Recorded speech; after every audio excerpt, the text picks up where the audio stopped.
Gloria al Señor.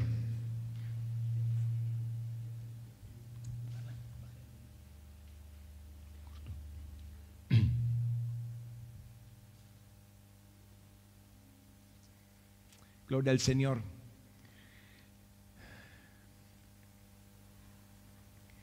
Gloria al Señor. Amén. Estamos viendo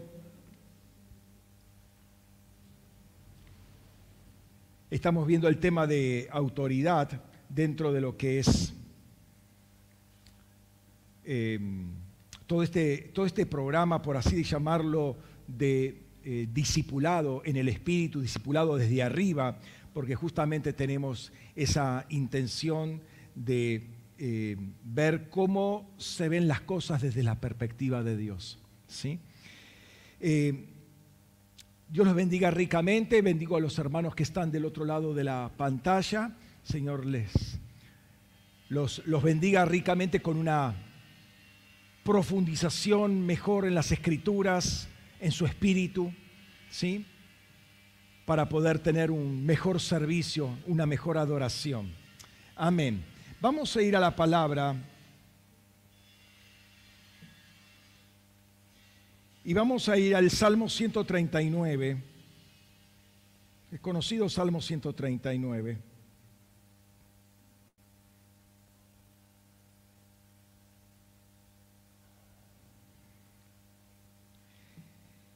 Quiero que invirtamos tiempo para leerlo todo. Si pueden leerlo de ahí, sería genial, pero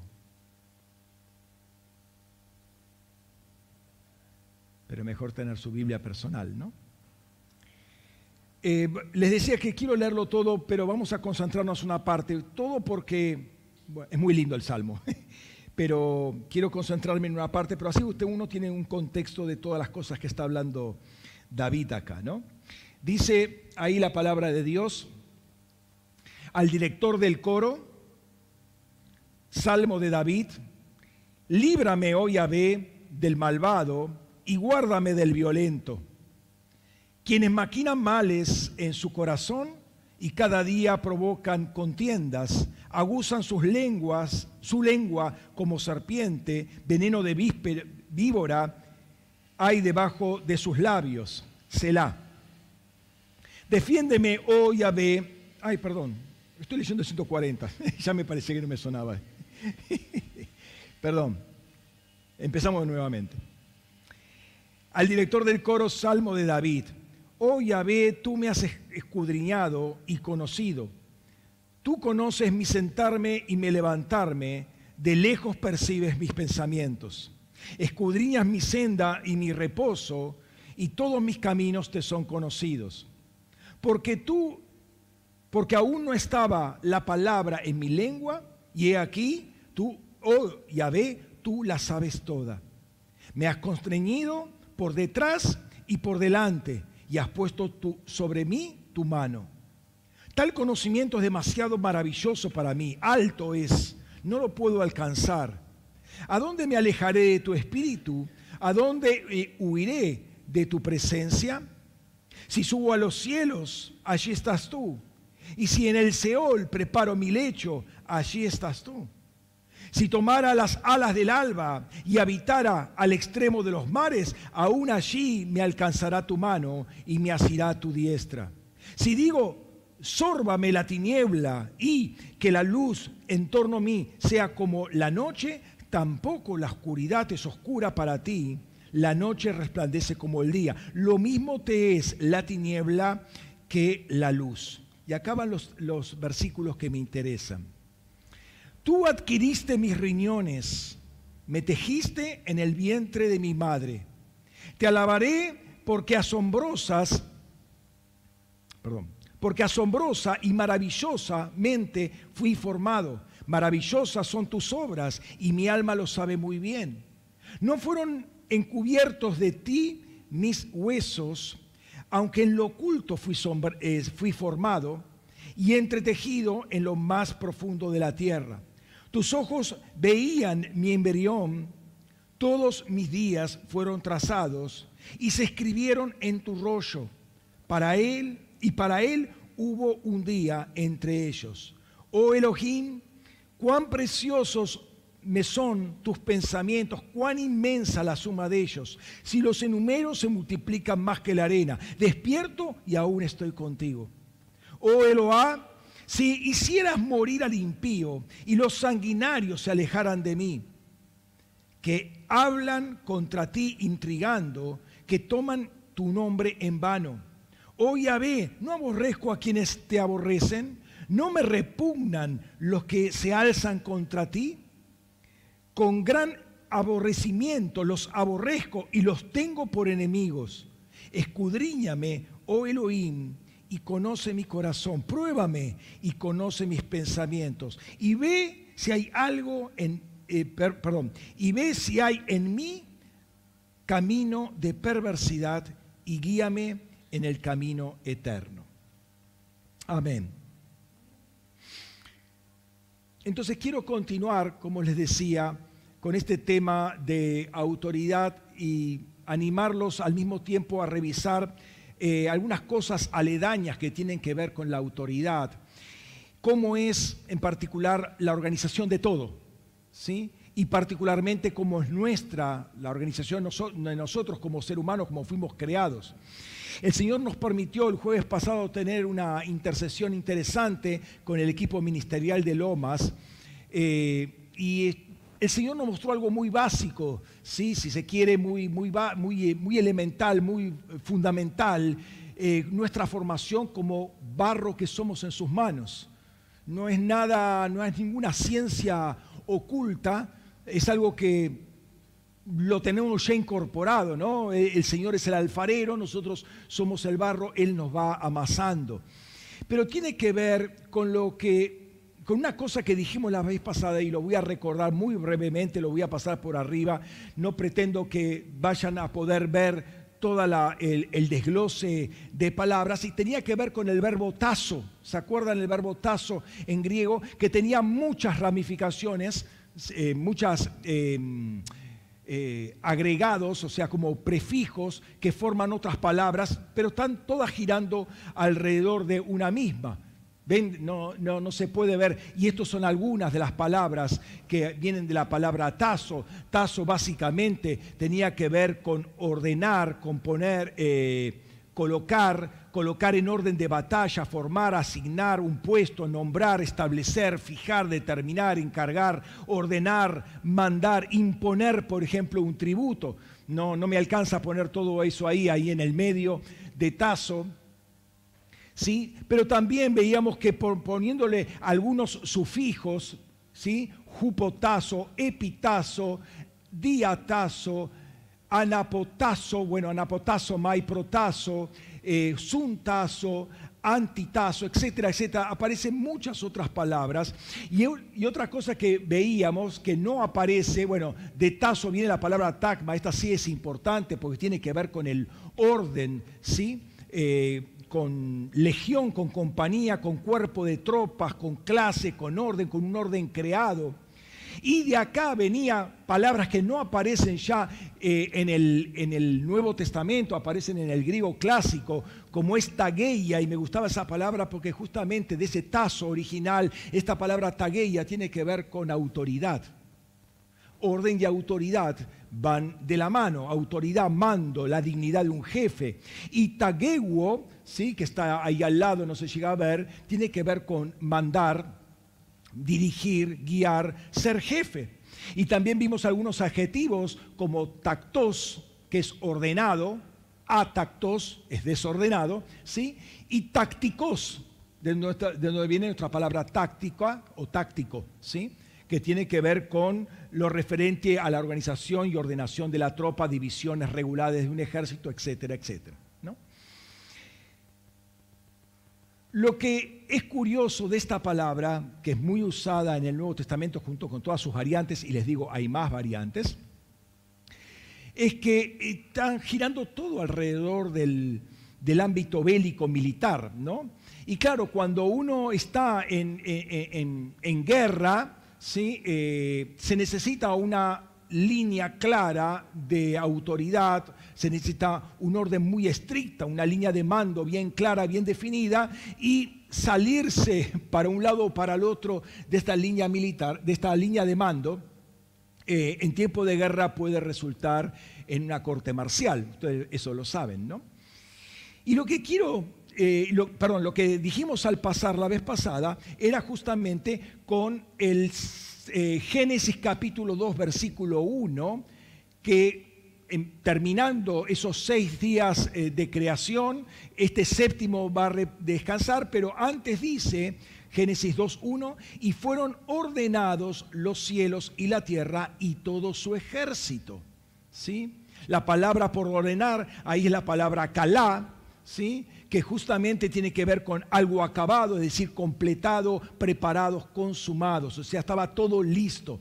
Todo lo que tenía que hacer Dios, tanto en la esfera invisible como en la esfera visible, ya estaba hecho, había creado un ámbito, un hábitat adecuado para el hombre, para que el hombre viviese, pero también para que en el futuro pudiese gobernar todo ese ámbito, ¿sí? Entonces Dios ordenó el cielo y la tierra y agrega todo su ejército. Ese ejército se encuentra en el Raquía, o sea, en el cielo del medio o en el segundo cielo, como quiera llamarse, ¿sí? Está todo ahí, donde Él puso la lumbrera mayor, la lumbrera menor y el ejército de los cielos, o sea, hasta las estrellas. Pero más allá de todo ese espectro astral, ¿sí? de todos los astros, estrellas, planetas, etcétera, hay toda un orden angelical establecido ahí justamente para contrarrestar ese desordenado y vacío que era antes, y le da toda una estructura. Son lugares que provisoriamente los ángeles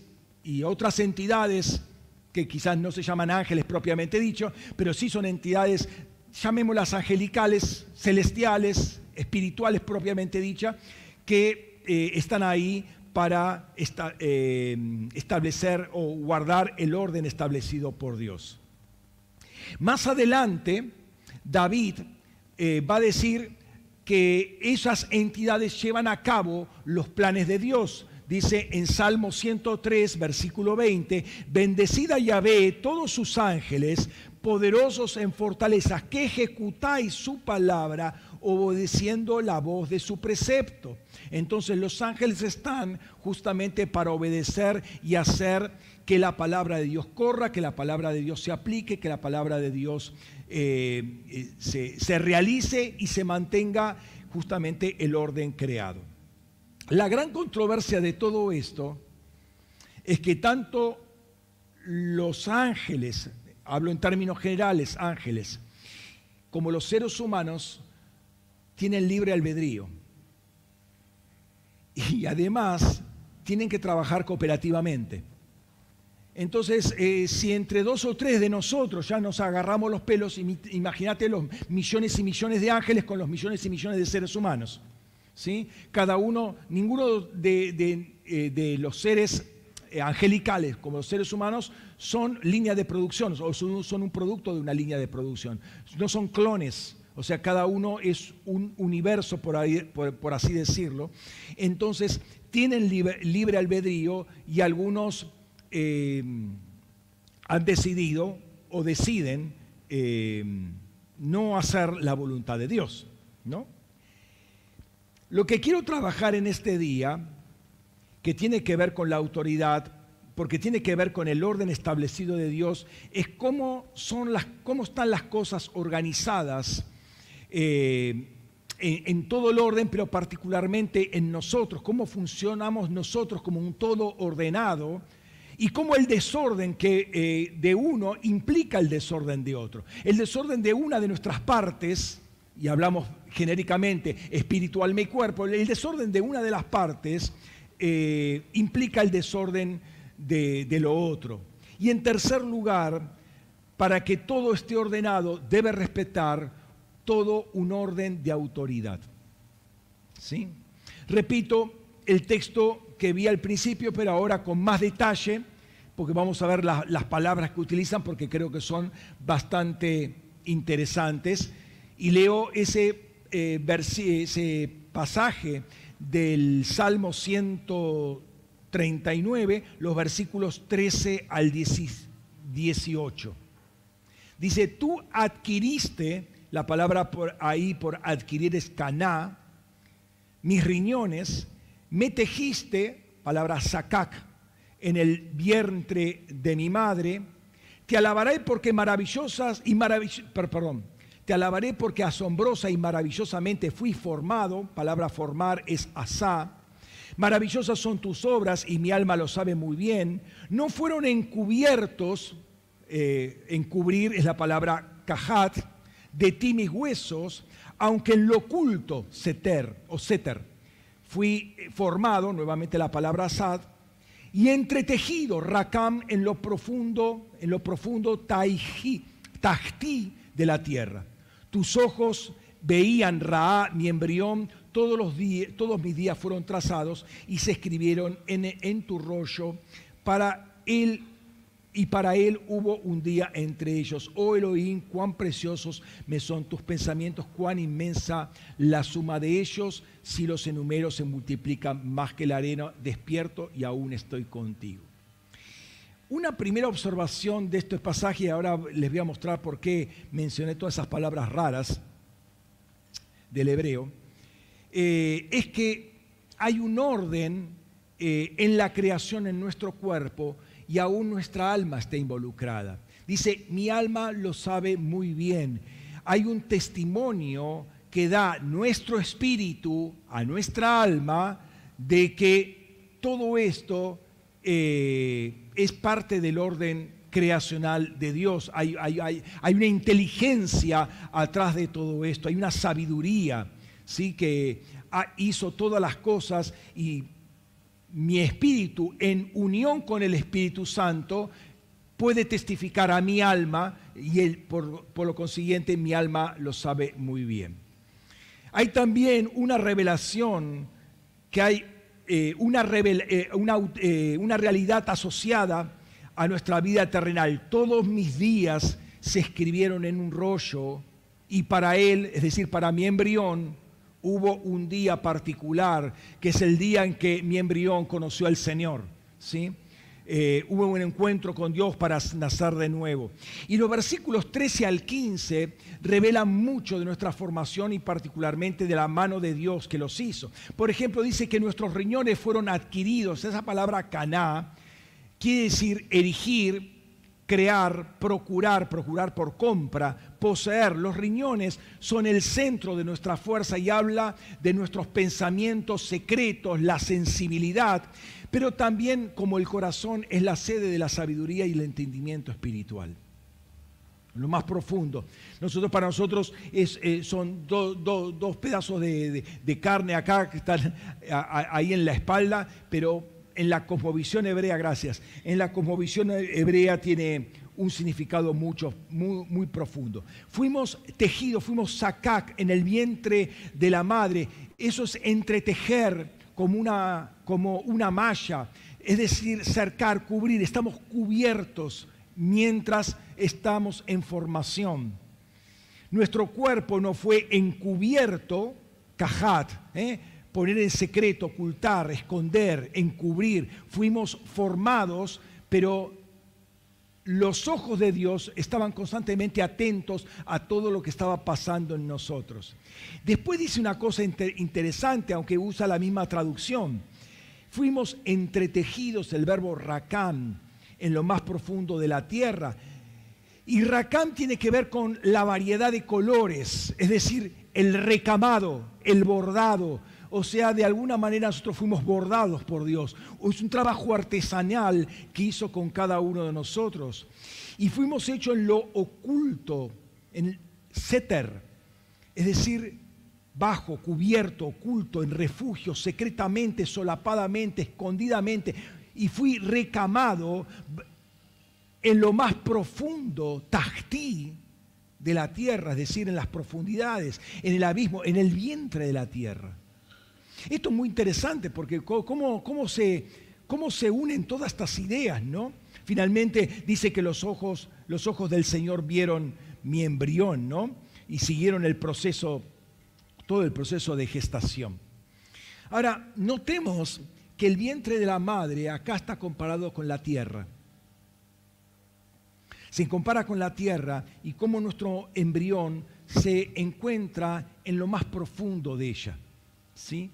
El lugar de nuestra formación es la tierra y no está oculto a sus ojos. Ahora, es claro que nosotros somos, en cuanto a lo físico, tierra, somos polvo. Dice la palabra de Dios que somos polvo de la tierra, ¿no? Y del polvo, afar, del suelo, Adamá, formó Elohim al hombre e insufló en sus narices aliento de vida y el hombre llegó a ser un alma viviente. Entonces, somos polvo de la tierra. Y mi pregunta es, ¿cómo es que llegamos a tener 70% de agua en nosotros si el polvo es algo seco? De alguna manera, el versículo anterior me está...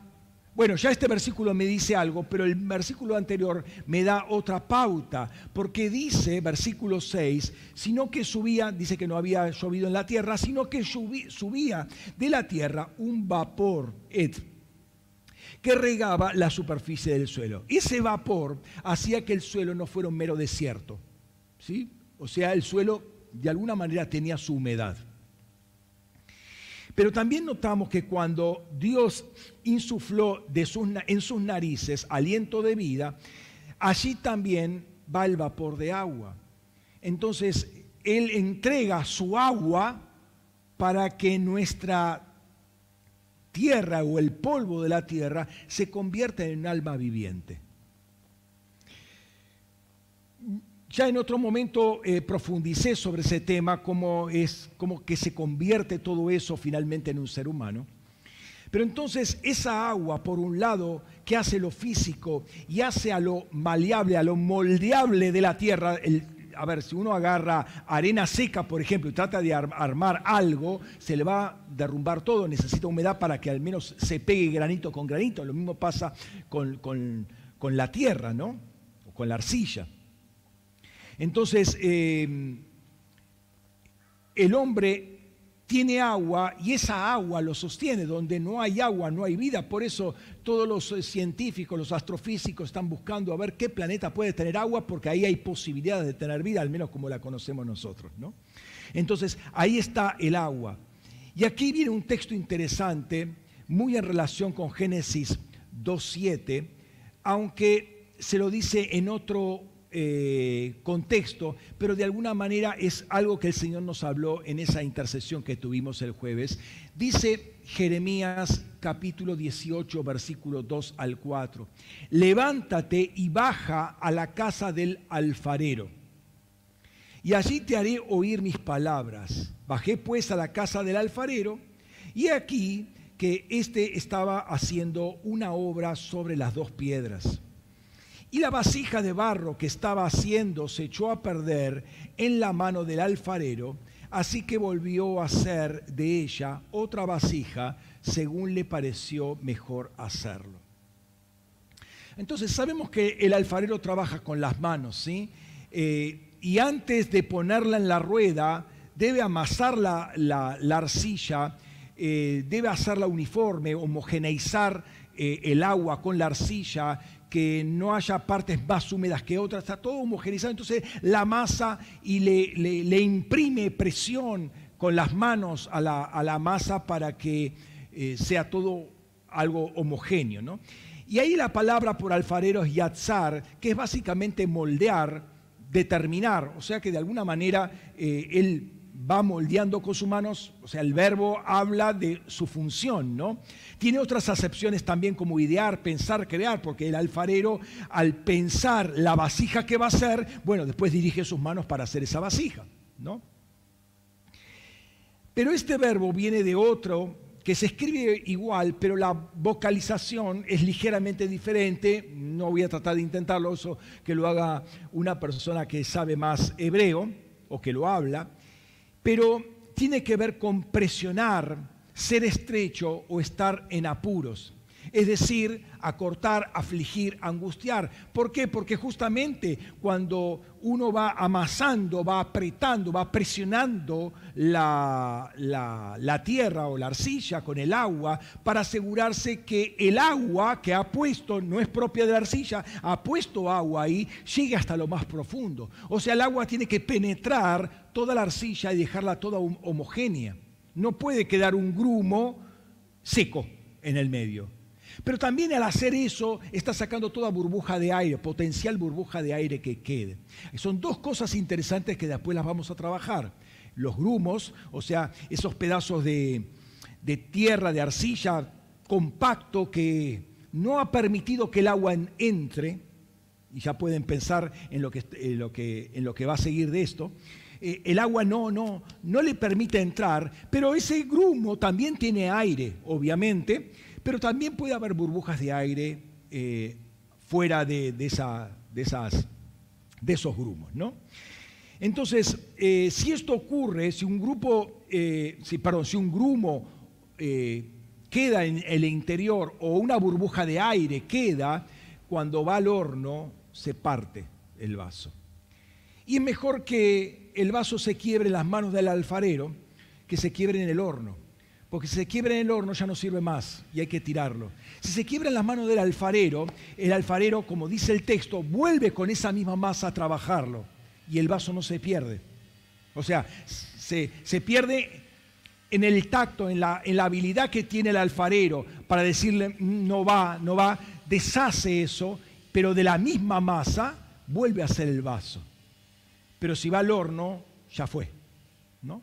Entonces mejor que nos quebremos en las manos del alfarero antes de estar en el horno, ¿no? Entonces Dios va a poner presión sobre nuestro barro, sobre nuestra naturaleza, para que su agua llegue a inundarnos. Llegue a inundar toda nuestra tierra seca. La tierra seca es tierra de desierto, la tierra seca es tierra de muerte. Tiene que sacar toda la muerte que hay en nosotros. Tiene que meter su agua. ¿Me siguen? Entonces Dios va a poner presión. Dice, fíjense que el texto dice ahí, y aquí estaba haciendo la rueda entre las ruedas, y la vasija de barro que estaba haciendo se echó a perder en la mano del alfarero. Así que volvió a hacer de ella. O sea, no tira la masa, no sirve la masa, no, de la misma masa vuelve a ser una vasija. Veamos otra cosa en relación a este alfarero, al trabajo del alfarero. El vaso que está haciendo depende de sus manos. Tanto el amasado previo como la forma que le va a dar depende de la habilidad de las manos, literalmente de la muñeca, pero también del tacto. Trabajan mucho con tacto para ver si toda la masa está homogéneamente mezclada, tierra y agua, o arcilla y agua, pero después también para ver la finura del vaso, ¿sí? Entonces, obviamente cuando va girando en la rueda, va sintiendo si hay eventualmente un grumo. Entonces, el tacto está muy afinado. Obviamente depende de la experiencia y literalmente del tacto que tenga el alfarero para percibir que la masa está totalmente homogeneizada. Pero en ese sentido, las manos hacen a la formación tanto de la masa como de la forma del vaso. Nuestras vidas dependen de sus manos, ¿no? Ahora bien, sabemos que sus palabras son espíritu y son vida, ¿no? Juan 6:63, lo hemos repetido muchas veces el texto, de modo que cuando Él nos habla, nos transmite su espíritu y nos transmite su vida. Ambas cosas van de la mano. Pero notemos que el texto está hablando de la formación de la masa con sus manos nuestra vida, nuestra masa está en la mano, la forma que quiere dar está en la habilidad de las manos. Pero ahora quiero que veas este otro texto, que es otro contexto. Quiero una partecita agarrar de este texto que el Señor nos habló. Dice Daniel 5:23. Fíjate. Antes bien, le está hablando al nieto de Nabucodonosor. Ahí cuando aparece el dedo en la pared y le dice mene, mene, tekel uparsin. Bueno, dice, antes bien, te has ensoberbecido contra el Señor de los cielos e hiciste traer delante de ti los vasos de su casa, tú y tus grandes, tus mujeres y tus concubinas están bebiendo en ellos, y además de esto, diste alabanza a dioses de plata y oro, de bronce, de hierro, de piedra y de madera, que ni ven, ni oyen, ni saben, pero al Dios en cuya mano está tu aliento y cuyos son todos tus caminos, nunca honraste. Y quiero detenerme en esta expresión, en cuya mano está tu aliento. O sea, el aliento de este hombre, de Belsasar, estaba en las manos de Dios. Ahora, él habla y sale aliento de parte de Dios de su boca hacia nosotros. En sus manos está su aliento es espíritu y vida, y en él está, y él es el que nos hace con sus manos, de modo que el Espíritu Santo está muy pendiente de nuestra formación, ya sea en la voz, en el aliento que sale de Dios, como en las manos que sostienen nuestro aliento. Están ambas cosas de la mano. Ahora, esto es lo que va dando forma a cada uno de nosotros. Fíjate lo que dice Romanos 8:30, porque a los que antes escogió, también los predestinó a ser conformados a la imagen de su Hijo, a fin de ser Él primogénito entre muchos hermanos. Los predestinó a ser conformados, a tener la misma forma que la imagen del Hijo. Y Él es la imagen visible del Dios invisible, según Colosenses 1:16 o 17. Y también en 2 Corintios 3:18 dice, pero nosotros todos, con rostro descubierto, contemplando como un espejo la gloria del Señor, vamos siendo transfigurados o transformados por el Espíritu de gloria en gloria en la imagen del Señor. Entonces vamos siendo transformados. Dios está trabajando para ser transformados en la imagen. O sea, el modelo, el patrón, a donde el Espíritu Santo sigue, lo que está copiando el Espíritu Santo es la imagen del Hijo en cada uno de nosotros. Con esto, ¿qué te quiero decir? Que lo que sale de la boca de Dios no es diferente a lo que sale de las manos del Señor. Es decir, lo que Dios dice y lo que Dios hace es lo mismo. Es coherente lo que dice con lo que hace. Y esa coherencia tiene que existir también en nosotros. No podemos decir una cosa y hacer otra cosa. O sea, porque ese es diseño de Dios. Ese es el orden de Dios a nivel creacional. Lo que Él dice es lo que Él hace. De hecho, las palabras que Jesús hacía era de alguna manera una explicación de lo que... Las palabras que Él decía es una explicación de lo que Él hacía. Entonces, ambas partes de Dios son totalmente coherentes. Su pronunciamiento, su aliento y su acción. Entonces, nuestro pronunciamiento, nuestra palabra debe ser coherente con nuestra acción. Y fíjate una cosa, la palabra dabar, que es la palabra en hebreo típicamente, también es acontecimiento. Entonces lo que Dios dice es lo que acontece. Y es la misma palabra, es cosa también la palabra, ¿sí? De modo que lo que Dios dice, hace, y lo que Él hace es porque también lo dice. La palabra de Dios, de hecho, se concretiza, se hizo carne, se hizo cosa. Una cosa animada, obviamente, el Hijo de Dios, ¿no? Entonces la palabra se hizo carne. Y me parece muy pictórico este versículo, lo saco totalmente del contexto, pero para que vean la fuerza de la palabra dabar, lo que dice acá, en Isaías 9:8 dice, y lo leo de la Biblia de las Américas, más que de la Biblia textual, porque me parece más adecuada la traducción, y aún Reina Valera es más exacta en este sentido. Dice, el Señor envía mensaje, dabar, y Reina Valera dice palabra, envía palabra. El Señor envía mensaje contra, o sea, dabar contra Jacob, y cae sobre Israel. Ahora, piensen la palabra como una piedra. Tiro la piedra, cae sobre la arena, ¡pum!, y queda un cráter. ¿Por qué? Porque marca, la palabra marca. Entonces, cuando Él suelta una palabra, eso a donde cae deja una marca. Nosotros fuimos marcados por la palabra, hemos dicho que somos un rema del logos de Dios. El Señor soltó una palabra y la marca somos nosotros. Somos ese rema viviente. ¿Sí? Entonces la palabra enviada es como una piedra arrojada que deja una marca. De nuevo, palabra y hecho es lo mismo. Entonces es muy importante que entre nosotros, entre dichos y hechos, no haya ningún trecho.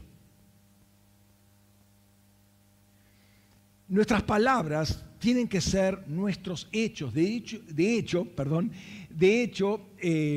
Pablo dice que somos cartas abiertas, leíbles por todos. O sea, miren cómo soy y bueno, si quieren les explico algo, pero la palabra no va por un lado y el hecho va por el otro. No proclamo una cosa, no predico una cosa y vivo de otra manera. Tiene que haber una coherencia en ambos si estoy bajo diseño. Si no, estoy fuera de diseño, y si no estoy en diseño no tengo autoridad. ¿Me siguen? La palabra del Señor nos sostiene y sus manos nos sostienen. Si nuestra palabra dice una cosa y nuestros hechos otra cosa, entonces ya hay algo que no nos va a sostener. Porque palabra y manos van de la mano. O sea, palabras y hechos, explicación y acción tienen que ser coherentes. Ahora dijimos que ese Salmo 139 muestra que Dios se fijó en todos los detalles de nuestra formación, porque Él es el responsable finalmente de nuestro cuerpo, de nuestra alma y de nuestro espíritu. Él habla a nuestro espíritu, el espíritu da testimonio a nuestra alma sabe muy bien de que esto es así. Y cualquiera que tiene el espíritu despierto puede entender que hay una sabiduría detrás de nuestra formación. Hay una sabiduría detrás de todo, ¿sí? De hecho, hay muchos astrofísicos que, si bien hay un grupo de ateos, pero hay gente que estudiando se dio cuenta que atrás de esto hay toda una inteligencia. Entonces se convirtieron, tal vez no tienen toda la luz de un cristianismo bien profético, pero ya empezaron a creer que hay una sabiduría atrás de esto y recibieron una fe cristiana. Y si bien todo esto, toda nuestra formación y toda la formación del universo está oculto a nuestros ojos, no está oculto a los ojos de Dios. Si está oculto a nuestros ojos, ¿qué aparece? Aparecen las famosas teorías. Esto debe ser así, e invento una hipótesis y trato de resolver, se gastan millones de dólares para ver, no funciona esto. Entonces invento otra teoría, pero claro, cuando nuestros ojos no ven, se inventan las teorías para ver si puede funcionar una cierta especulación. Pero para Dios no hay nada oculto y como allí dice el Salmo, para Él el día y la noche es lo mismo. Luz o no luz para Él es lo mismo porque Él es luz. Ahora, mira este otro texto que lo veo muy impresionante y esto es muy importante porque acá va a estar, por así decirlo, el centro de los que les quiero compartir hoy.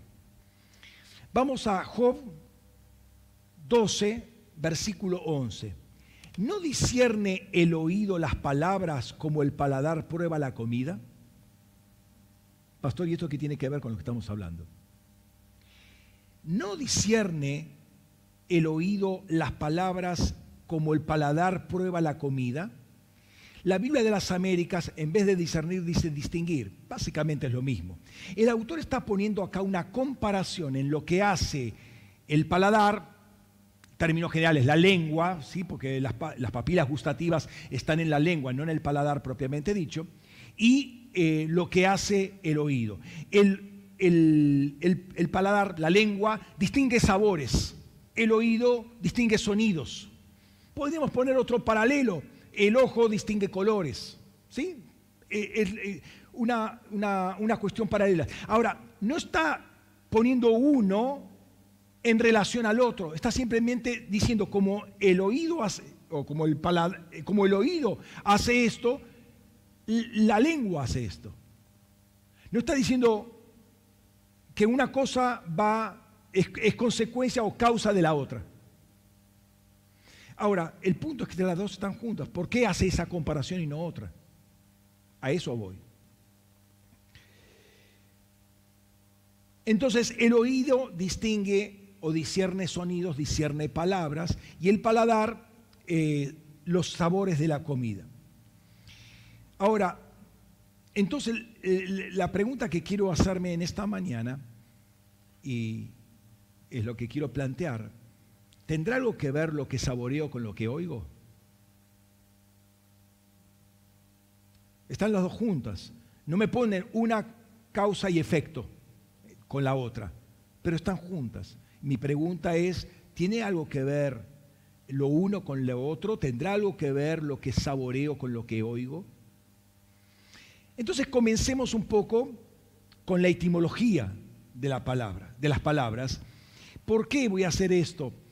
Porque uno no se da cuenta algunas veces en el hablar común y en el día a día cómo está conjugando los verbos, cómo está hablando, cómo está armando las oraciones, y no se está dando cuenta qué es lo que hay detrás de todo eso. Estamos hablando de sabiduría de Dios, finalmente, que hizo a todo el orden creado. Entonces, por lo general, no llevamos el estudio a la cocina, ¿sí? A menos que, querramos practicar una receta de cocina que nos dieron, entonces tenemos ahí la listita, o queremos aprender a cocinar. Entonces nos llevamos un libro, agarre medio litro, ¿cuánto? Más o menos. Ahí 150 gramos de, ¿cuánto es 150 gramos? ¿No? Y necesitamos una persona experta corta así, listo, esos son 150 gramos. Entonces, por lo general nos llevamos libros a la cocina, a menos que querramos estudiar. Por lo general los libros están en un lado y la cocina en el otro, pero puede ser que el estudio vaya a la cocina, pero difícilmente la cocina vaya al estudio. Sin embargo, los productos de ambos frecuentemente están relacionados, y ahora se los voy a mostrar. Es decir, el saber está relacionado con el sabor. Y esto tiene que ver con la etimología de ambas palabras, que hace que estas dos palabras estén indisolublemente asociadas. ¿Por qué? Porque en la esencia están asociadas. Porque las dos vienen de un mismo lugar. No voy a estar haciendo un juego de palabras, simplemente quiero hacerles ver lo que muchas veces no vemos por la cotidianeidad del uso de las palabras. Sabor y saber vienen del latín sapere. Las dos vienen de la misma palabra. Y así sapor, por un lado sabere, sapientia por el otro, están relacionadas. Sapientia es conocer, saber, ser sagaz o advertido, tener gusto, o saborear, sabroso, que tiene gusto. El lugar del saber podría asociarse al lugar del sabor, del disfrute, del deleite, del placer. Y noten que la palabra escuela, en latín scholas, en griego scholé, significa lugar de descanso, del ocio, del entretenimiento, o actualmente es mucho ocio, ¿sí? Mucho entretenimiento, del tiempo libre, del gusto o de la distracción. O sea, donde uno adquiere el saber, también adquiere el gusto. De la misma manera que apetito está asociado con el hambre por la comida, también está asociado por los impulsos incontenibles por saber. Y es común la expresión también dentro de nosotros, hambre, la Biblia, hambre por la palabra. O sea, el deseo de comer la palabra, pero hay un gusto. Y come el rollo y en la boca me pareció dulce. Entonces la revelación, sabiduría de Dios y demás busca comerse y hay gusto, hay sabor en el saber. Sabor y el gusto están asociados y sabemos que el gusto es muy subjetivo, depende de cada uno. Se dice sobre gusto no hay nada escrito, pero alrededor de gusto aparecen dos mundos de simpatías y antipatías por la comida. Imagínense en el tiempo del Antiguo Testamento alguien que me comiera cerdo. Entonces, listo, te vas para otro lado. No me puedo sentar con vos cuando vos estás comiendo animales impuros. O sea, la pureza de los animales o la limpieza de los animales hacía ya dos grupos de personas. Y hoy por hoy también, en otro sentido, se forman relaciones sociales a causa de los gustos. Ahora, cuando vamos a los verbos, notamos una cosa. El verbo saber y sabor se conjugan iguales. Esta carne sabe a, es decir, tiene gusto a, pero yo tengo un conocimiento a que tiene gusto. ¿Sí? Pero también puedo decir que fulano sabe matemáticas. Y acá no estoy diciendo que solamente tiene conocimiento de matemáticas, sino que tiene gusto por las matemáticas. ¿Sí? Fulano sabe y saborea las matemáticas. Socialmente se ha jerarquizado más el saber que el sabor. El saber corresponde a la cabeza, el sabor corresponde al estómago. Hay muchos premios Nobel de campos de la sabiduría, pero no de la gastronomía. Pero porque se ha jerarquizado socialmente, ¿no? Ahora, si bien la unión de estos dos conceptos hace que el sabio es el que distingue los sabores, ¿sí? Entonces hay una relación muy fuerte entre sabor y sabiduría, y el sabio es el que sabe distinguir sabidurías. Entonces, hay sabores contrastados y hay sabidurías contrastados. El sabio es el que sabe discernirlas, el que sabe saborear una y la otra, no, mira, esto es agrio totalmente, no va conmigo. Hay una sabiduría de arriba y otra sabiduría de abajo. Fíjate lo que dice Santiago capítulo 3, versículo 13 al 18. Noten que antes está hablando de la lengua. ¿Sí? Qué interesante la unión de conceptos, ¿no? ¿Quién es sabio y entendido entre vosotros? Muestre por la buena conducta sus obras. Noten, sabio, obras. No solamente hablar. Sabiduría no quiere decir que yo sé hablar mucho o sé expresarme muy bien. El sabio muestre las obras en la mansedumbre de la sabiduría. Pero si tenéis celo amargo, apareció lo amargo acá. ¿Ven que está el sabor en la sabiduría? Pero si tenéis celo amargo y rivalidad en vuestro corazón, no jantéis ni mintáis contra la verdad. No es esta la sabiduría que viene de arriba, sino es cosa terrenal, natural y diabólica. Porque donde hay envidia y ambición egoísta, allí también hay desorden. ¿Se acuerdan del orden y el desorden? La falsa sabiduría, la sabiduría de abajo, trae desorden y toda cosa mala. Pero la sabiduría de arriba es primeramente pura, luego pacífica, comprensiva, dispuesta a razonar, llena de misericordia y de buenos frutos. El fruto se come, ¿sí? Se deleita el buen fruto. ¿Por qué? Porque tiene que ver con el sabor. Imparcial, sincera, y el fruto de justicia se siembra en paz para los que hacen la paz. Y curiosamente, ya le decía el autor, dice en los versículos anteriores, o habla de los versículos anteriores de la lengua, que es la que habla, pero es el centro donde están todas las papilas gustativas. Notemos esto, este tema que ya les advertí. La sabiduría caída, la de abajo, trae desorden. La vez pasada hablamos como Lucero, en ese intento, en esa revuelta contra el orden establecido por Dios, contra la autoridad de Dios, causó todo una debacle cósmica, por así decirlo, ¿sí? La sabiduría caída trae desorden. ¿sí? Las palabras desorden acá es acatastasía. Ahí está, bueno, si lo ven, es acatastasía, son 3 palabras, a, sin, catá, bajo, histemi, es estar de pie. O sea que básicamente es desorden, inconstancia, inestabilidad, perturbación, tumulto, confusión. Todo lo que no se puede sostener, eso es acatastasía. Lo que el lucero produjo en esa revuelta contra la autoridad de Dios es lo que produce la falsa sabiduría. Y recuerden que primero él trató de subirse al flanco norte y terminó en el flanco de la fosa. Y esa palabra por flanco era yereká, que era una palabra femenina, y yerek, palabra masculina, la correspondiente, son los órganos genitales. O sea, son los que producen. Entonces, la verdadera sabiduría produce un fruto agradable. La falsa sabiduría también produce otro fruto, pero no es agradable. Notemos también que habla de frutos amargos, como el celo, pero también habla del buen fruto.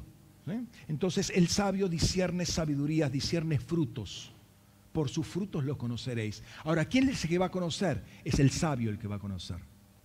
El que tiene el sentido del gusto refinado. El que puede decir, esta uva está pasada, está un poco agria.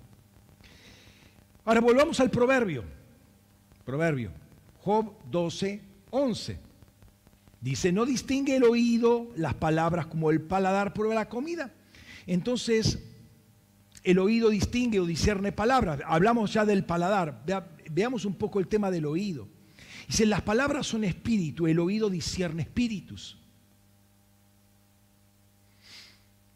Está discerniendo la fuente de donde surgen esas palabras. O sea, uno me puede estar hablando y diciéndome cosas correctas, pero el espíritu es incorrecto.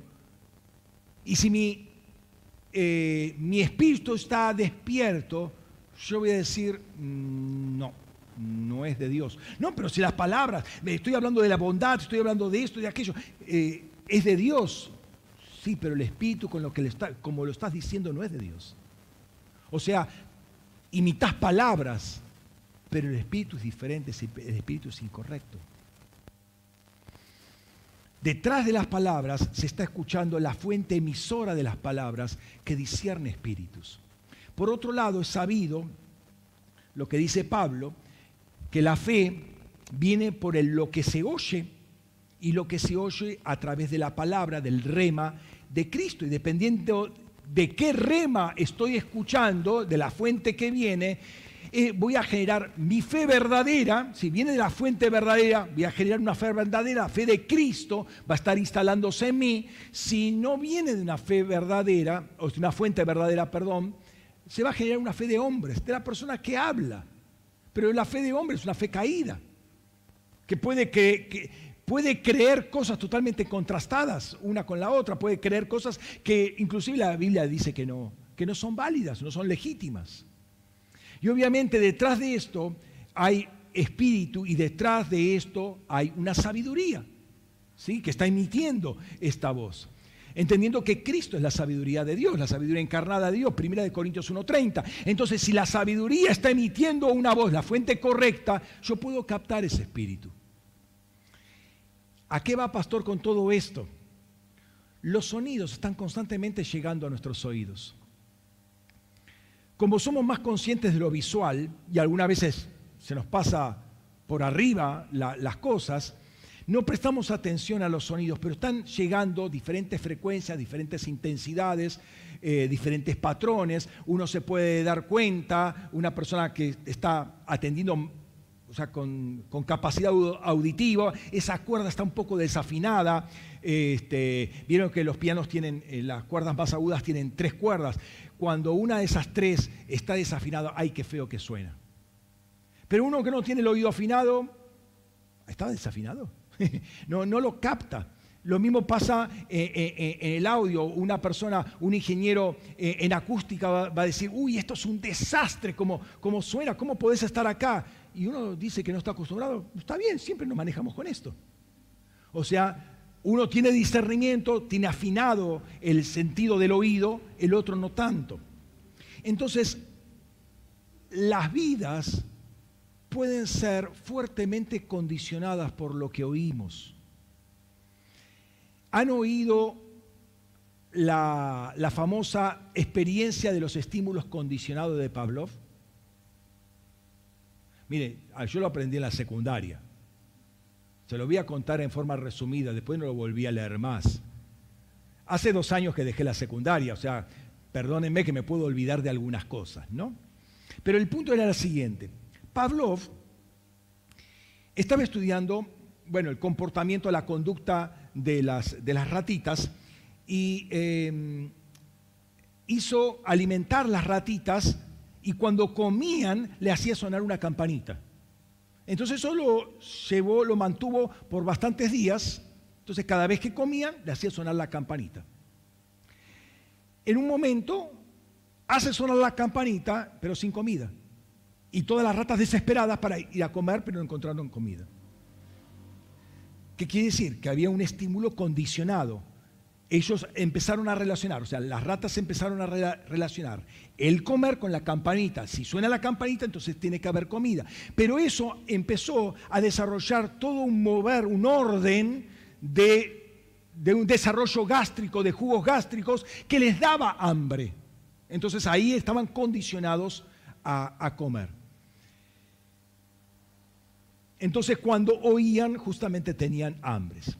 Es decir, sin darnos cuenta, los sonidos generan una cantidad de emociones, pero afectan mucho nuestra percepción del sabor. Por ejemplo, se han hecho estudios, y ustedes lo pueden experimentar en su casa, que se disfruta mucho más la comida cuando hay música de fondo. Claro, depende de qué música de fondo, porque si no te va a pegar una indigestión tremenda, ¿no? Pero una música suave de fondo hace que uno disfrute mucho mejor la comida. ¿Por qué? Porque hay una relación entre lo que uno oye y el sabor.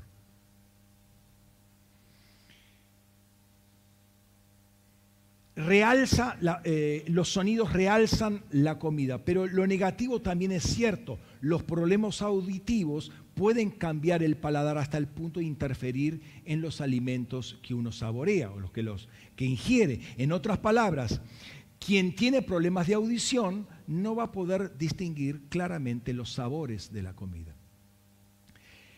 Desde lo fisiológico, para reconocer los sabores, amargo, dulce, salado y ácido, son los 4 sabores básicos, ¿sí? El cerebro recibe información sobre el alimento y hay un nervio que se llama la cuerda del tímpano, ¿sí? Que conecta el oído medio con las papilas gustativas. Mira cómo sabía el que escribió Job. ¿Cómo sabía esto Job? La cuerda del tímpano conecta el oído medio con las papilas gustativas y estas últimas son responsables de identificar el sabor y enviar la información al cerebro. Por eso, cuando uno tiene alguna enfermedad o infección que afecta al oído, el gusto queda también afectado. Es más, se ha visto que después de algunas intervenciones quirúrgicas en el oído medio, el gusto está afectado y conforme se recupera, se sana el oído, el gusto también empieza a corregirse. Esto es lo que se llama el trastorno del sabor, que puede ocurrir cuando uno tiene una operación del oído medio. Por otro lado, la capacidad gustativa también puede ser afectado por otros problemas auditivos, por ejemplo, virus y bacterias que afectan el oído pueden tener problemas también en la parte, ¿cómo se llama? Gustativa. ¿Por qué? Porque afectan la cuerda del tímpano. Y esto ocurre en tiempos de gripes o de resfríos, ¿sí? Que no le siento gusto a la comida. Claro, pues está afectado la cuerda del tímpano. Y ustedes van a ver algunos casos que ocurrieron estos últimos años con la última plaga que hubo, que no tenían olfato, tampoco tenían gusto. ¿Por qué? Porque cuando se afecta la garganta, también se afecta la cuerda del tímpano. ¿A qué voy con todo esto? Si mi oído no es correcto, no voy a poder discernir sabiduría. Toda esta vuelta es para explicarle fisiológicamente lo que es espiritualmente. Si no, mi oído no es correcto, no voy a discernir la correcta sabiduría. Si lo que oigo no viene de Dios, nunca voy a ser sabio. Pablo lo va a decir de esta manera. Segunda de Timoteo 4,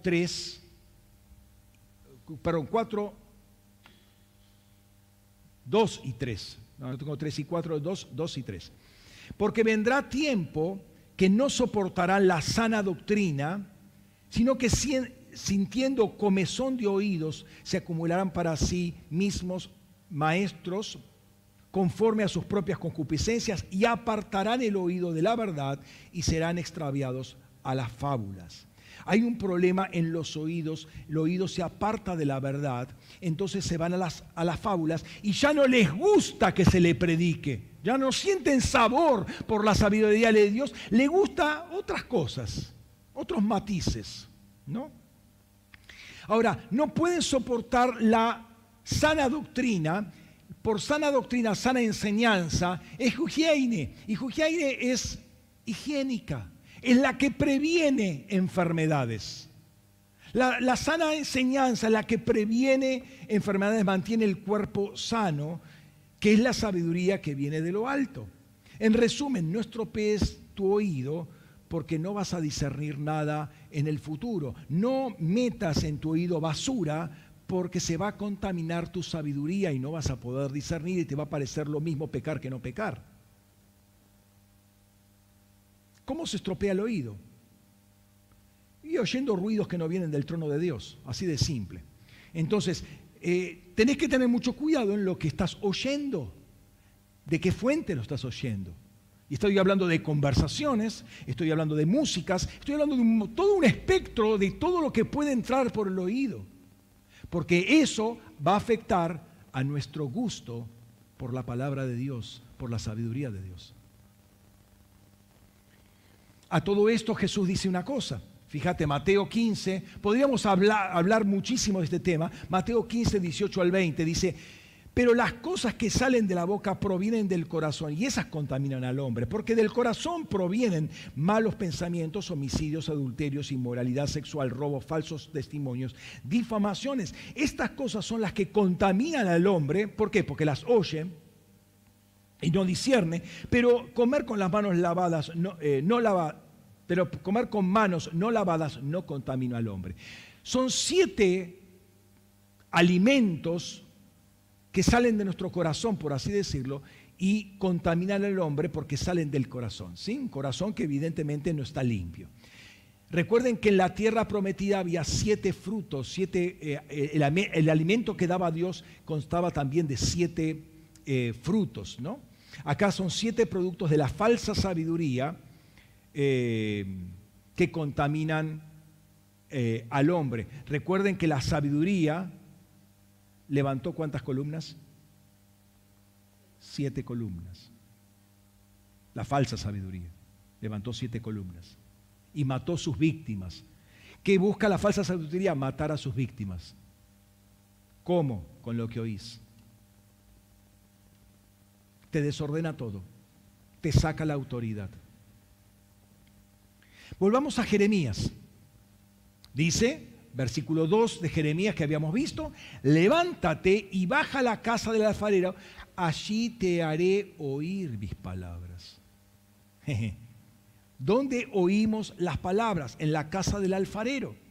Tengo que ver, tengo que discernir con mis ojos, tengo que entender cómo trabaja el alfarero con sus manos para poder comprender las palabras de Dios, para poder comprender la sabiduría de Dios. Y le iba a soltar una palabra muy poderosa que hoy muchos teólogos no les gusta atender. En definitiva, discernir la sabiduría de Dios. Yo tengo que ver cómo trabaja Dios. O sea, mejor dicho, cómo trabaja el alfarero con sus manos y eventualmente cómo tiene que deshacer el trabajo para empezarlo de nuevo, para entender cómo Dios trabaja conmigo. Y cuando yo entiendo cómo Dios trabaja conmigo, yo voy a entender la sabiduría de Dios. Si quiero leer desde afuera, como enseñaba, como sigue enseñando el objetivismo de siglos pasados, ¿sí? voy a aprender sobre la copa. Entonces, ahí está la copa, yo estoy fuera de la copa. Objetivismo. No me afecta la copa, yo la miro y la estudio, ¿sí? A mí no me afecta en nada, yo estoy afuera de la copa. Si trato de hacer eso con la sabiduría de Dios, estoy frito. Así no voy a aprender nunca. Noten que Jesús es el que vive en el seno del Padre, Juan 1:18, vive en el seno del Padre, en lo más íntimo del Padre, y Él lo explica desde adentro, desde una relación íntima con Él. Entonces yo, para entender sabiduría de Dios, yo tengo que meterme en las cosas de Dios, y Dios tiene que meterse en mis cosas. No voy a poder entender la sabiduría de Dios si no entiendo cómo Dios está trabajando conmigo.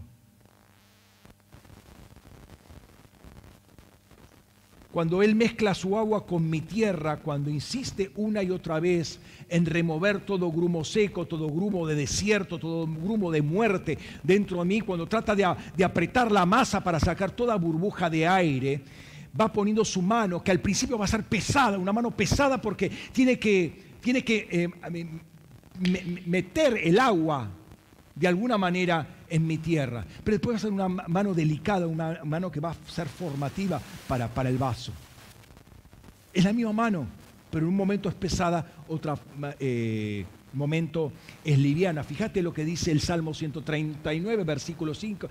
Me has constreñido por delante y por detrás y has puesto sobre mí tu mano.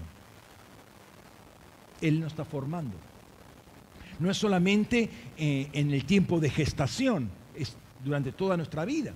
No solo, entonces, sacar los grumos, como les dije, sino sacar burbujas de aire en el interior. El grumo es un pedazo duro de arcilla al cual no se quebró, está ahí todavía muy duro, muy compacto. Por alguna razón no permitió que el agua entrase y no se disolviese, ¿no? Entonces debe ser presionado y roto e infiltrado con agua. Y las burbujas de aire tienen que salir. ¿Qué es esto? Esos grumos y esas burbujas son parte de nuestra tierra que se resisten al agua de Dios. Se resisten al amasamiento, ¿sí? El amasado que hace Dios, que hace el alfarero. Por ejemplo, usando el lenguaje coloquial, fulano tiene aires de grandeza. Esas son las burbujas de aire que el Señor quiere sacar de tu masa. Tus aires de grandeza. Tenés aire, tienes burbujas de aire, hermano. ¿Sí? El Señor va a estar presionando tu masa porque es una burbuja que cuando se calienta la masa en el horno va a explotar y va a reventar todo. Entonces mejor va a sacar esos aires antes. Ahora, ¿qué son esos aires? Son los que dan origen a todo tipo de desobediencia. Fíjate, y ahora vamos al raquí, a trabajar con el raquí, ¿sí? Efesios capítulo 2, versículos 1 al 5, la oración sigue hasta el versículo 10. La corto y aún así es larga, pero quería que vieran el contexto y cómo trabaja la misericordia de Dios. Y a vosotros, estando muertos en vuestros delitos y pecados, en los cuales anduvisteis en otro tiempo, según la tendencia de este mundo, conforme al príncipe Argé, de la potestad, exusía, del aire, el espíritu que ahora mismo está energizando a los hijos de la desobediencia, entre los cuales también todos nosotros en ese entonces éramos conducidos por los deseos apasionados de nuestra carne, la naturaleza humana caída, poniendo por obra las tendencias de la carne y de los pensamientos, y éramos por naturaleza hijos de ira, lo mismo que los demás, pero Dios, que es rico en misericordia por su gran amor con que nos amó, aun estando nosotros muertos en delitos, nos dio vida juntamente con Cristo, por gracia sois salvos. El príncipe, el arjé, esta es una entidad, de la potestad, de la exusía, es otra entidad. Son entidades que están en el raquía, del aire. Principados y potestades. Es el que energiza a los desobedientes para estar muertos en delitos y pecados. No podemos tener anclajes, y ahí voy al título, no podemos tener anclajes con principados y potestades del aire que están en nuestra masa y tratar de servir a Dios. ¿Y todo esto, pastor, para decirme eso? No podría empezar desde el principio. Bueno, pero para que vean la riqueza que tiene la Escritura. ¿Cómo sale? Deja que el Señor te amase y ponga presión sobre tu masa hasta que te puedas quebrantar en sus manos. Así tiene que salir toda burbuja. Todos esos aires de grandeza y otros aires más, ¿no? Los humos que uno suele tener. ¿Y qué son los grumos? Esas porciones que tienen aire, pero además tienen tierra seca. Tierra que se resiste a ser infiltrada por el agua de Dios, ¿no? Hay una cosa que la Biblia dice que resiste la gracia de Dios, y ese es el orgullo, obviamente relacionado con el espíritu y la potestad del aire, porque donde está ese grumo hay aire también ahí, ¿no? Y el Señor también nos habló el jueves con los siguientes versículos. Salmo 36, 1 al 4, dice, y al director del coro de David, Salmo 36, 1 al 4, dice, al director del coro de David, siervo de Yahvé, el dicho inicuo del impío me dice al corazón, no hay temor de Elohim delante de sus ojos. Se ilusiona de que su culpa no será descubierta ni aborrecida. Las palabras de su boca, lengua, son de maldad y engaño. Ha dejado de actuar, manos, con sensatez para hacer el bien. Trama iniquidad sobre su cama, se mantiene en camino no bueno, pues lo malo no aborrece.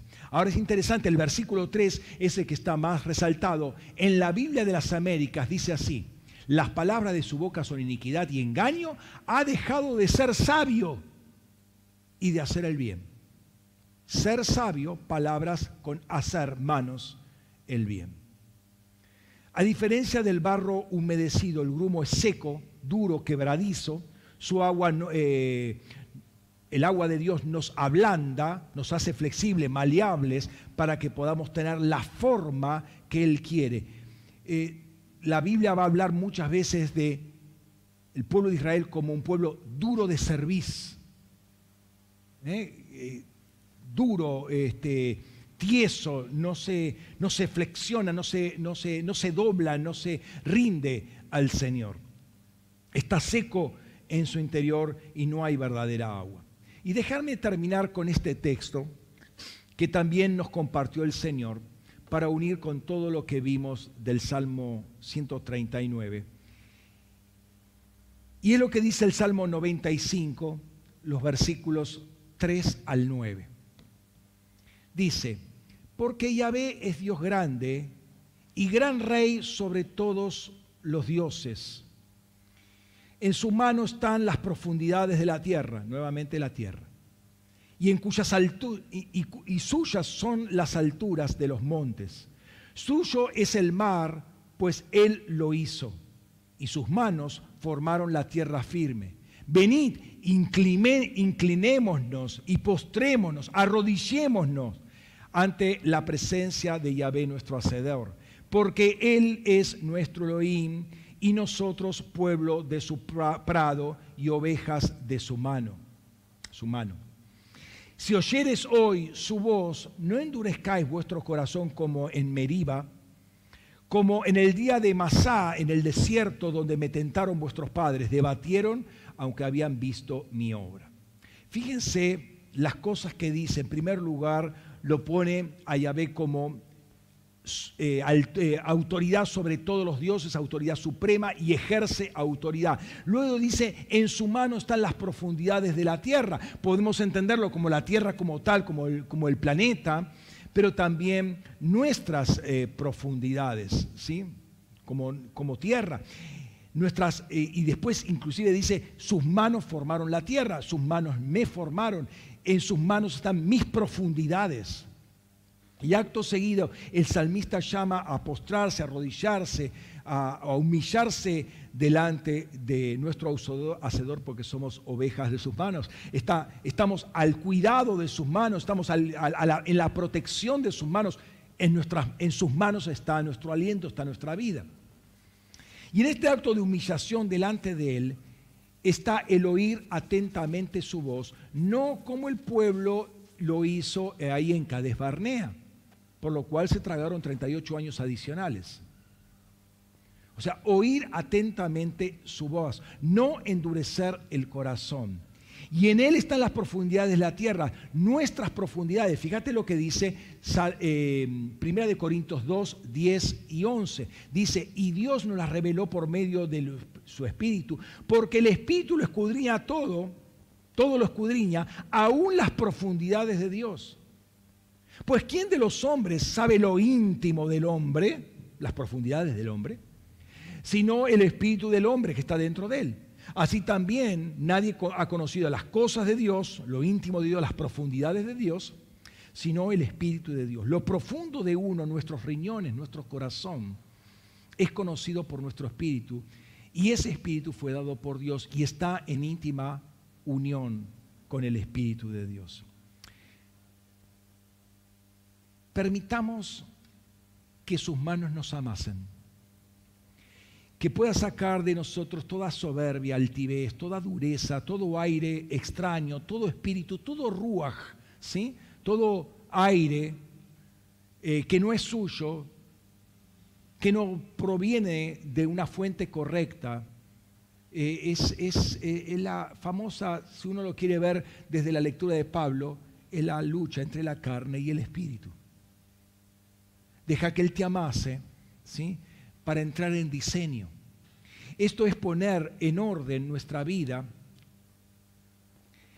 Esto es cómo las diferentes funciones de nuestro espíritu, alma y cuerpo van a poder trabajar ordenadamente, trabajan coordinadamente según diseño.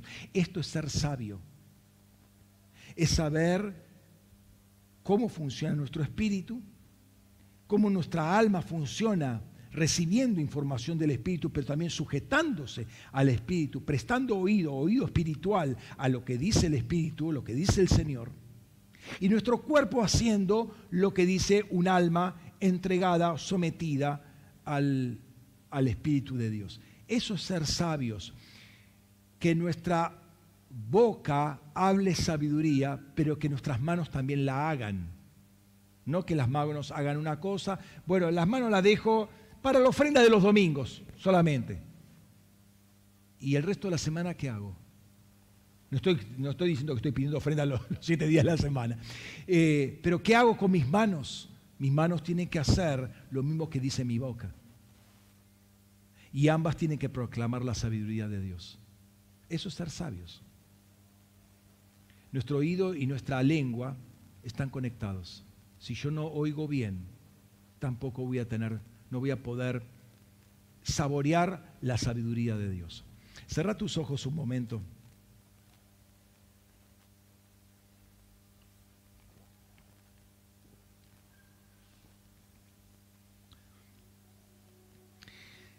Señor, gracias por tu mano experta, tu mano sensible, pero también tu mano pesada. Pesada para sacar todo lo que se requiere, esa fuerza tuya, que sin destruirnos, que sin demolernos, que sin desintegrarnos, saca aquello que no es tuyo, aquello que es muerte, aquello que es desierto, aquello que es improductivo, aquello que no tiene tu agua. Pero al mismo tiempo tú introduces tu agua en nosotros, esa agua de arriba, Señor, que viene sobre nuestras vidas para que nuestras vidas florezcan, para que nuestras vidas puedan tener los buenos frutos de la sabiduría de arriba, para que podamos disfrutar inclusive toda esa sabiduría, sentirle el gusto y apasionarnos por esa sabiduría. Y tú, Cristo, eres la sabiduría encarnada. Señor, saca de nosotros toda burbuja de aire que ha quedado, que se ha resistido, que ha permanecido ahí, que quedó escondida entre toda esa arcilla. Señor, saca esa burbuja de aire, saca ese anclaje de fuerzas, de entidades que todavía como que tienen algún reclamo que hacernos. Porque está ahí, la burbuja está ahí todavía. Responde a otra naturaleza, responde a otros principios, responde a otra naturaleza, una naturaleza caída, una naturaleza que no tiene nada que ver contigo, una naturaleza rebelde, que se ha posicionado en lugares de tinieblas, en lugares del raquía, para reclamar sobre nuestras vidas y no poder estar en la libertad que quiere darnos el Espíritu Santo.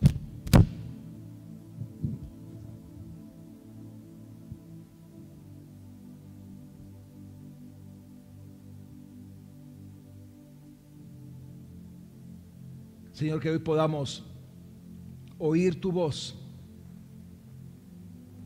y ser rápidos en obedecer, y que nuestra actuación esté en línea con lo que decimos, y lo que decimos no sea más que una explicación de lo que hacemos,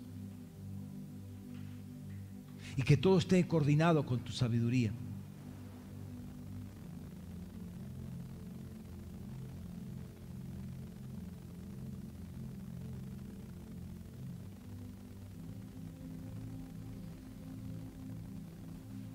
El Salmo decía: venid, arrodillémonos, postrémonos, inclinémonos, humillémonos delante del Señor. Esa es la forma de quebrantarnos en sus manos y permitir que Él saque esos grumos, saque esas burbujas.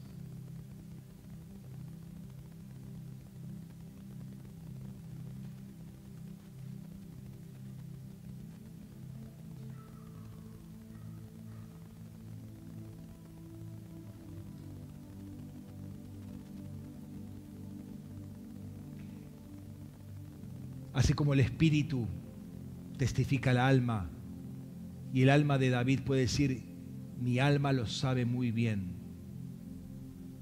También nuestra alma está siendo testificada por el Espíritu, dónde están las burbujas y dónde están los grumos. Te invito a que lo expongas eso delante del Señor en este momento,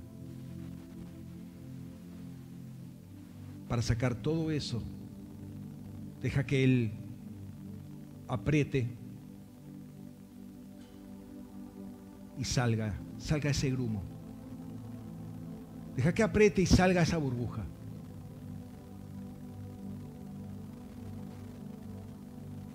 Y que el enemigo no pueda ejercer ningún reclamo, ninguna pertenencia sobre tu vida.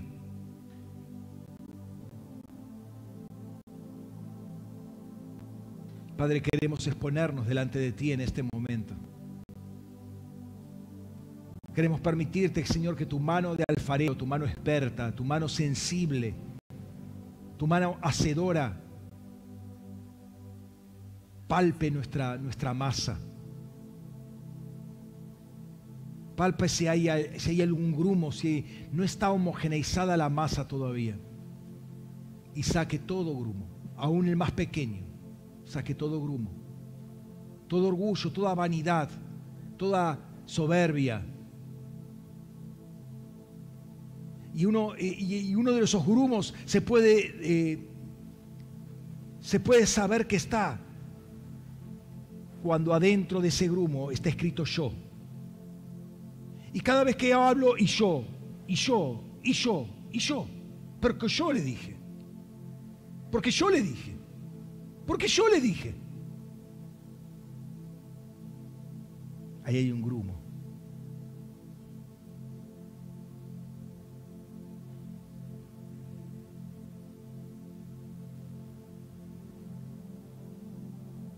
Señor, que mi vida no esté centrada en mí mismo, esté centrada en ti. No es como yo digo, es como tú dices. Señor, que nuestra vida esté conformada a como tú dices. Que no sea mi sabiduría y mi experiencia, sea tu sabiduría y tus manos experimentadas.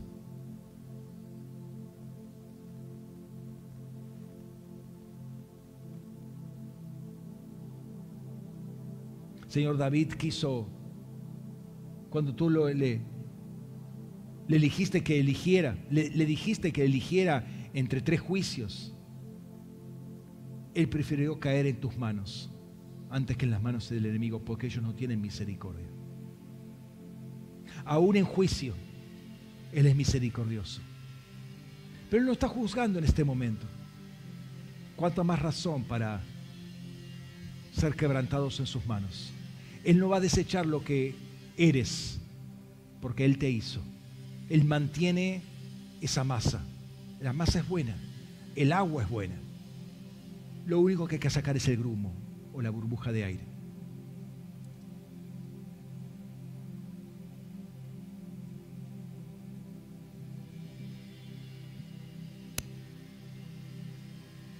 Padre, en este momento queremos desconectarnos de todo príncipe de la potestad del aire, porque él tenía burbujas que reclamaban desobediencia, que me incitaban a la desobediencia, al delito, al pecado, que me hacían mirar, que me hacían tocar, que me hacían pensar, que me hacían sentir contrario a tu voluntad. Como dice en el Salmo 139, aborrezco a los que te aborrecen. O sea, entender que no puedo ser amigo del mundo y amigo tuyo al mismo tiempo. Señor, quiero sacar todas esas burbujas que reclaman, que me incitan a la desobediencia, a querer ser amigo de todo el mundo, a querer hacer alianzas con todos, quedar bien con todos, cuando solamente tengo que quedar bien contigo.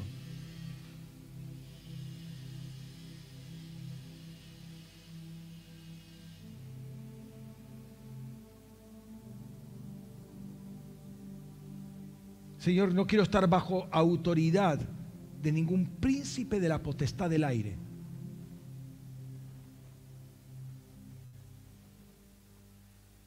Quiero estar bajo tu autoridad. Quiero estar según tu orden, no con el orden caído.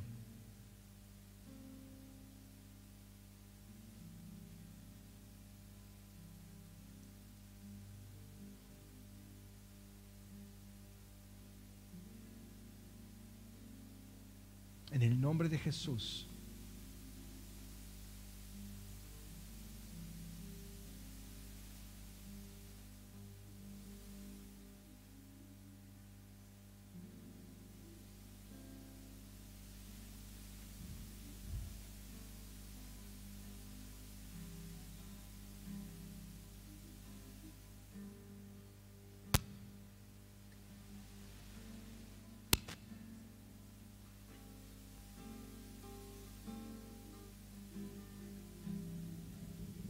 Yo soy la vid, vosotros los pámpanos.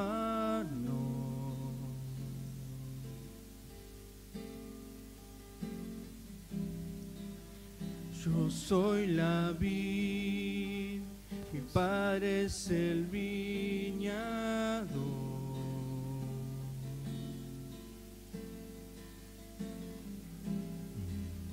Yo soy la vid, vosotros los pámpanos.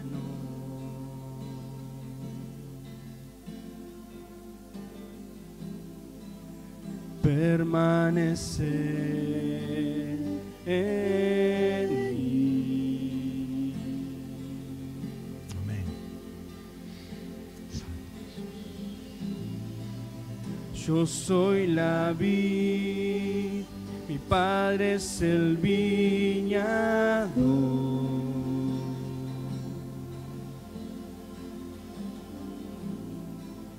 Permanecer en mí. Yo soy la vid, yo soy la vid, vosotros los pámpanos.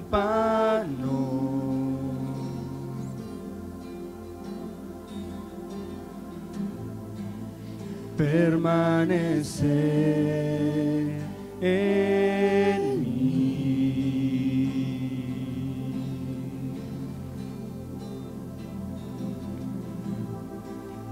Yo soy la vid, mi Padre es el viñador.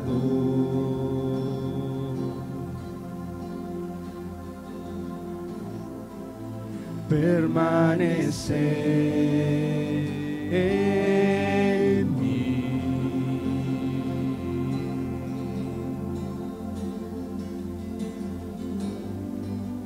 Ya vosotros estáis limpios por mi palabra, para que mucho fruto puedan llevar en mí.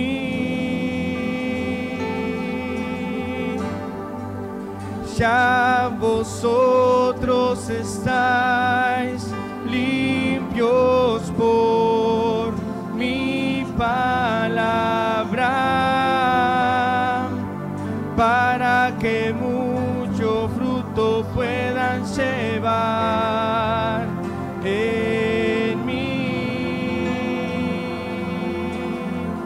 Eres el árbol de vida, comemos de ti, vid verdadera, permanecemos en ti.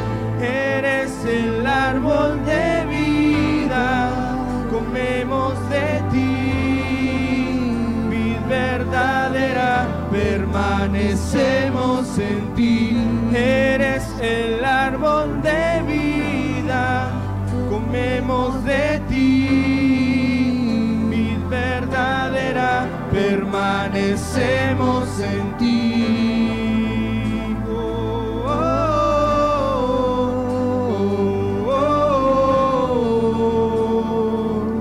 Cristo, vid verdadera.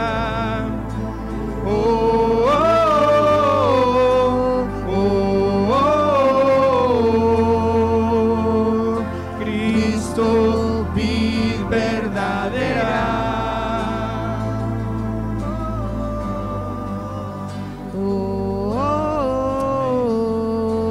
Cristo, vid verdadera.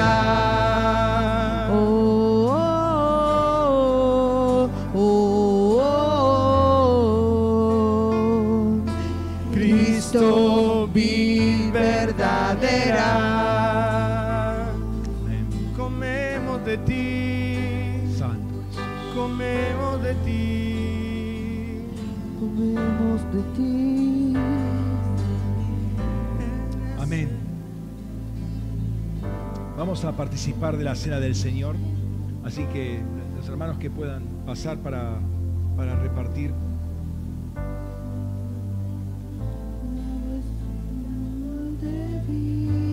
Santo Jesús. de ti, vid verdadera.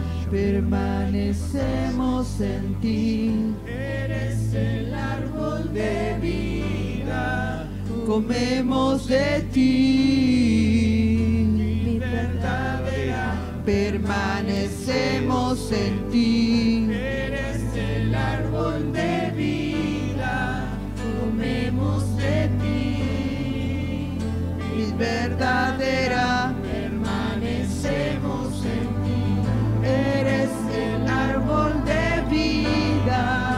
comemos de ti, vid verdadera, permanecemos en ti. Oh, vid verdadera,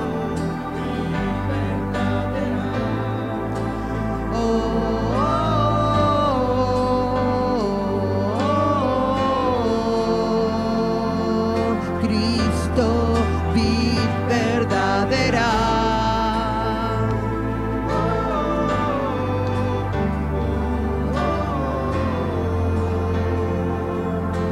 Cristo, vid verdadera.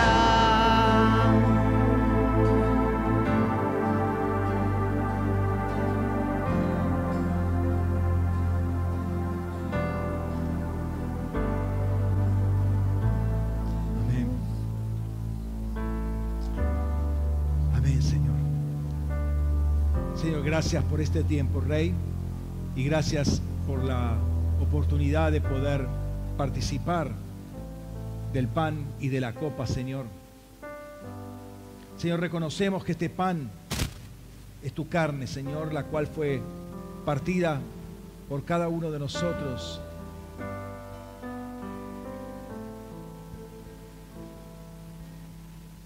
Para que podamos entrar, para que poder ser uno en ti, Señor.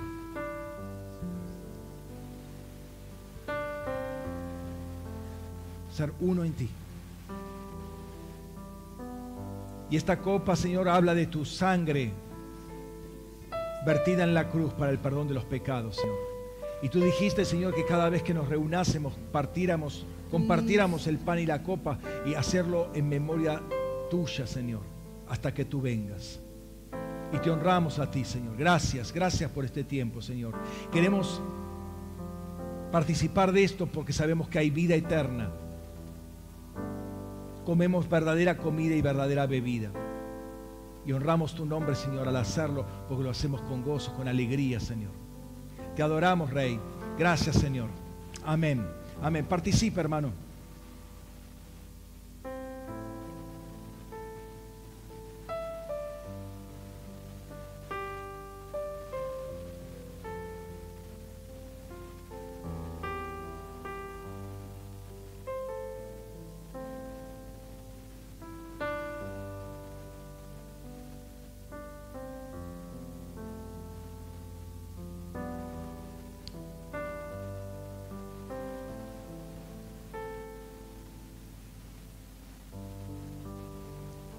Amén. Gracias, Señor. Gracias, Señor, por este tiempo, por tu palabra, Señor. Por tu presencia y la presencia de tus ángeles en medio de nosotros.